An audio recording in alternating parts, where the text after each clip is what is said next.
la transmission surgit comme un frisson à travers le champ sensitif du poste de veille.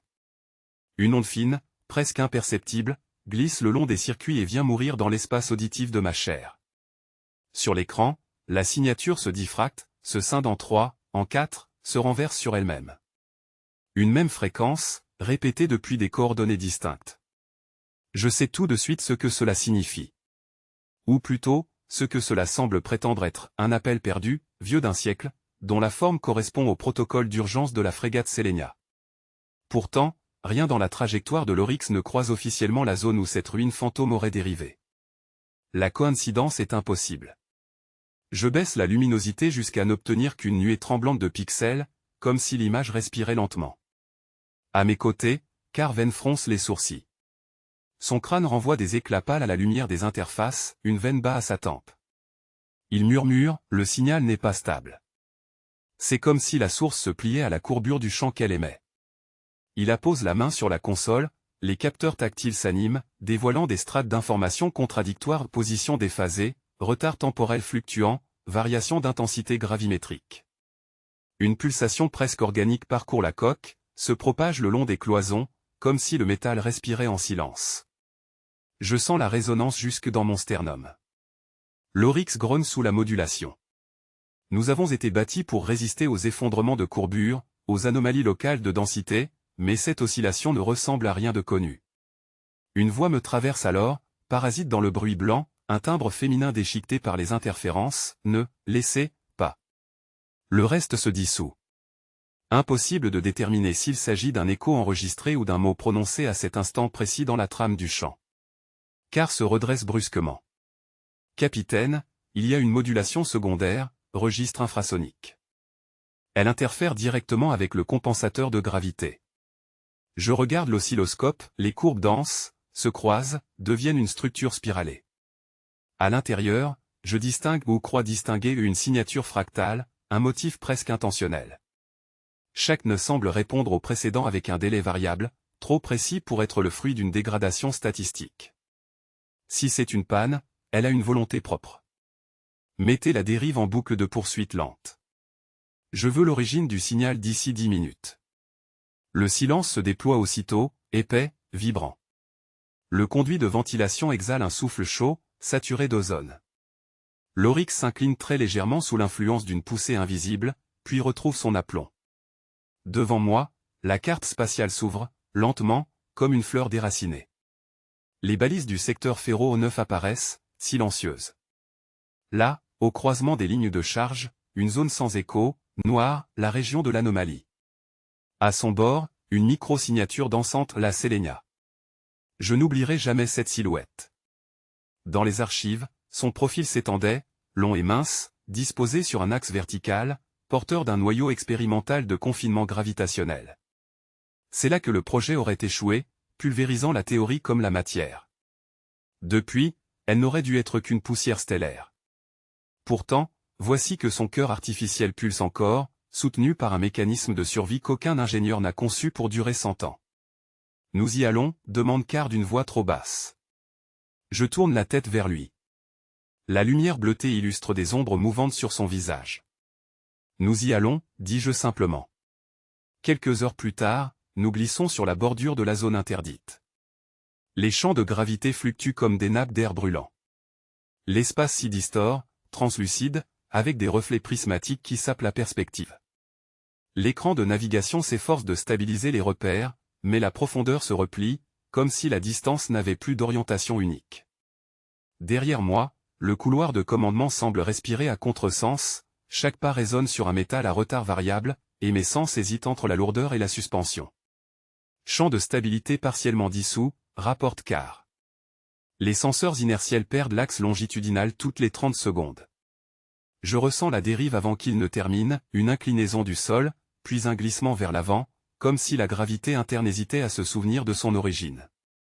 Je rattrape la console avant qu'elle ne m'échappe, bien que rien, au final, n'ait bougé.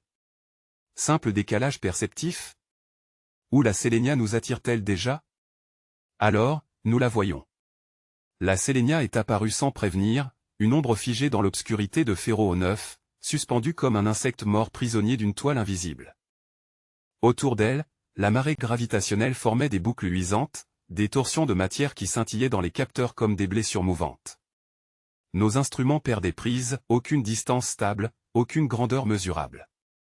Pourtant je la voyais, immobile et immatérielle à la fois, son prisme d'acier couvert de givre noir, ses antennes fracturées pointant vers un horizon absent. L'Oryx vibrait d'une tension muette, comme si le vaisseau lui-même retenait son souffle. Je coupais les propulseurs secondaires, laissant le champ compensateur ajuster le dernier mouvement de rapprochement. La coque gémit. Dans la salle de pont, la lumière s'éteignit un court instant, happée par la fluctuation du champ gravitationnel. Puis revint, tremblotante. Synchronisation gravimétrique impossible, annonça Carr d'une voix rauque. Je me souviens de son visage dans la pénombre, pâle, les yeux tirés par la fatigue et la peur. Ses implants auditifs vibraient faiblement, émettant un son de verre fêlé que seul lui semblait percevoir. Nous avions devant nous une énigme plus vieille que nos propres corps. Je ne pouvais détacher mon regard de la frégate perdue, de ses contours qui changeaient subtilement d'une pulsation à l'autre, comme si elle respirait. L'anomalie se mit à dériver lentement. Les arcs lumineux se déformèrent, sculptant autour de la sélénia des volutes translucides, on aurait dit des filaments d'eau suspendus dans le vide, ondulant au rythme d'une marée invisible. Je sentis mon estomac se contracter sous la variation de gravité. Amarrage manuel, dis-je. Carr me lança un regard d'incrédulité mais obtempéra. Les grappins d'abordage traversèrent l'espace en un souffle. Ils s'enfoncèrent dans la coque poussiéreuse du navire dérivant. Aucun écho. Pas même un impact sonore. Seulement un frémissement, à la limite du palpable, comme une onde dans la moelle. Quand la passerelle d'accès se verrouilla, la gravité inverse du champ d'ancrage vacilla. Mes bottes glissèrent quelques secondes sur le métal froid avant de retrouver un équilibre approximatif. Le silence régnait, profond, presque liquide. Je distinguais, en contrebas, un reflet de mon propre visage étiré dans la paroi du sas, mais très vibré, distordu par la courbure fluctuante du champ local. Capitaine, la composition atmosphérique est stable à 0,8 psi, beaucoup d'humidité. Aucune vie détectée. Carr murmurait plus qu'il ne parlait, la réverbération de sa voix s'épaississait anormalement, comme si l'air à bord du Sélénia avait la densité de l'eau. Je pénétrai la première. Le métal du plancher semblait souple sous mes pas, chaque dalle se déformait puis reprenait sa place après mon passage. Les couloirs paraissaient infinis, soudés les uns aux autres comme des fractales de corridors, un labyrinthe d'acier suspendu dans une brume luminescente. De part et d'autre, des filaments sombres pendaient du plafond, oscillant sans vent, suivant un rythme propre, comme des nerfs gravitationnels. Les lampes de nos casques s'éteignirent à l'unisson. Restait la lueur diffuse qui semblait venir du métal lui-même, pulsant doucement, respirant. Je me souviens de cette odeur de sel humide, impossible dans un vide stellaire. Capitaine, chuchota Carr, j'entends quelque chose. Son visage se crispa, ses implants auditifs vibraient d'un éclat pourpre. Puis j'entendis à mon tour, un son de battement, à peine audible, semblable à un cœur lointain mêlé à une plainte. La vibration remontait par le plancher et gagnait ma colonne vertébrale. Soudain, les parois changèrent de texture. Ce qui était acier devint translucide, laissant entrevoir des silhouettes figées, comme des ombres enfermées dans la matière.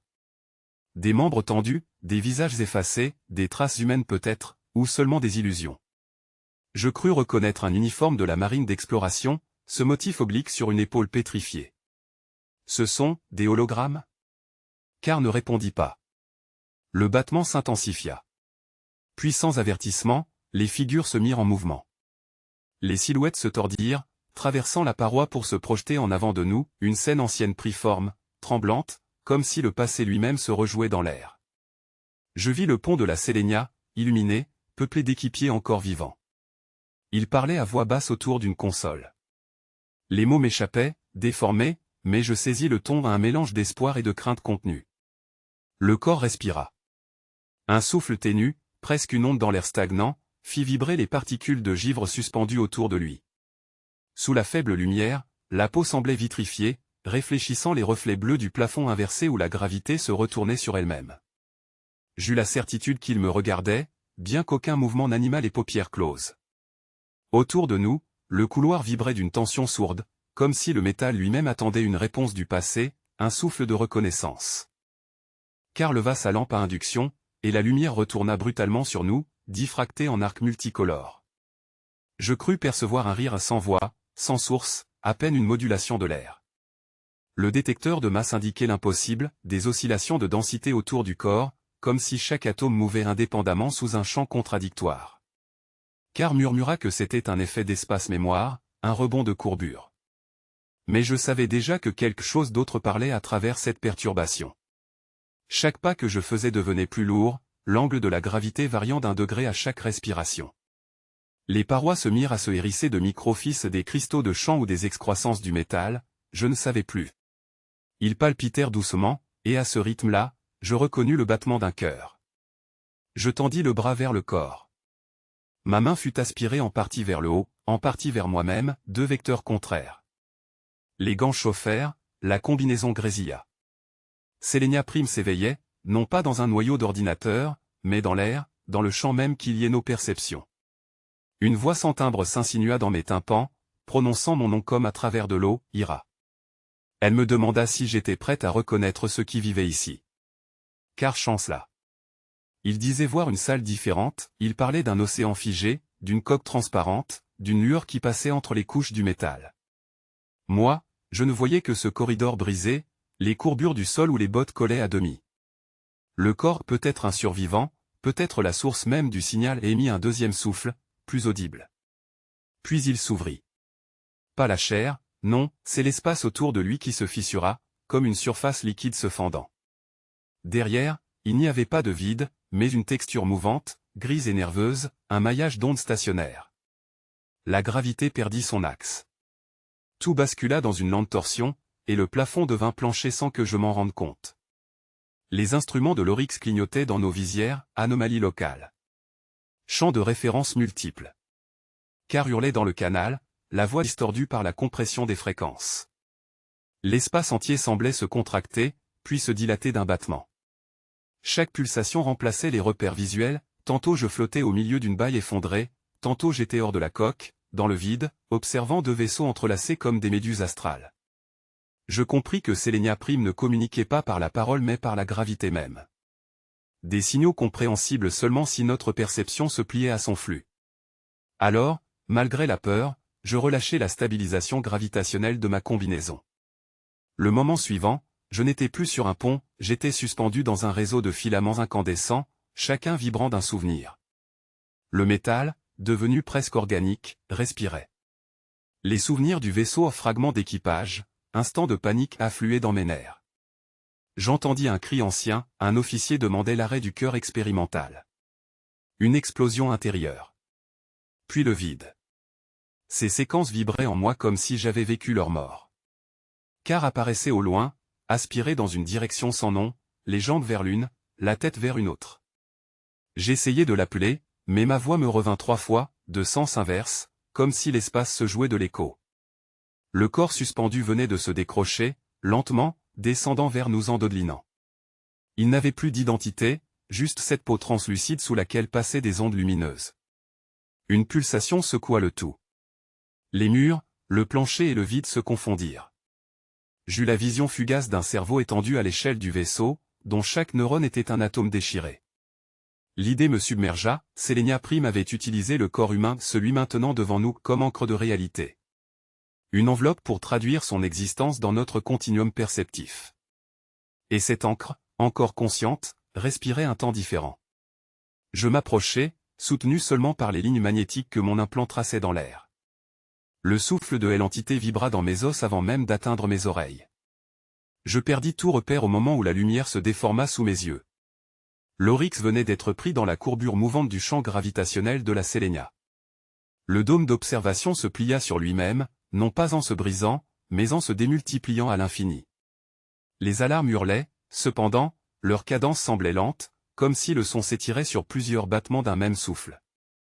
J'agrippai le pupitre de gravité, sentant mon propre poids se dérober, mes mains flottaient, puis s'écraser contre la surface polie avec la même brusquerie qu'une marée montante.